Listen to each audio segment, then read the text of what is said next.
Nandito naman si Edniel Parosa. Naka-red alert pa rin daw po ang NDRRMC kahit bahagya ng humina itong si Pepito. 52, Edniel Parosa. Come in, Edniel. Pinakamataas na alerto itong National Disaster Risk Reduction and Management Council. Bago kasi itong bagyong Pepito, hindi na nagbaba ng red alert itong konseho mula nang manalasa itong bagyong Nikat Ophel. At ngayon matapos nga pinakahuling typhoon, tumaas pa sa 473,000 pamilya ang naitatala ng NDRRMC. Apektado ng tatlong sama ng panahon sa nasabing bilang 102,000 pamilyang nasa evacuation centers sa mga rehiyon ng Ilocos, Cagayan Valley, Gitnang Luzon, Mimaropa, Bicol at Cordillera Administrative Region.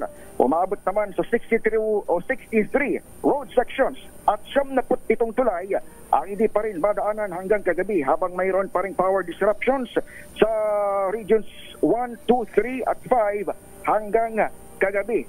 Walang tulugan itong monitoring dito ng NDRRMC. Alam mo, maaga tayo kanina dito sa Operation Center, dito sa Camp Aguinaldo, talagang puspusan pa rin ang pagtanggap ng ulat. Ay kukonsolidate at ilalabas ulit mamayang alas 8 ng umaga. Bibigyan din ni OCD Administrator Undersecretary Ariel Nepomuceno ang kahalagahan ng maagang evacuation para maprotektahan ang mga komunidad. At awa ng Diyos, wala pang dumarating na casualty o ulat ng casualty, at least isang umaga matapos ang hugupit ng super bagyong Pepito.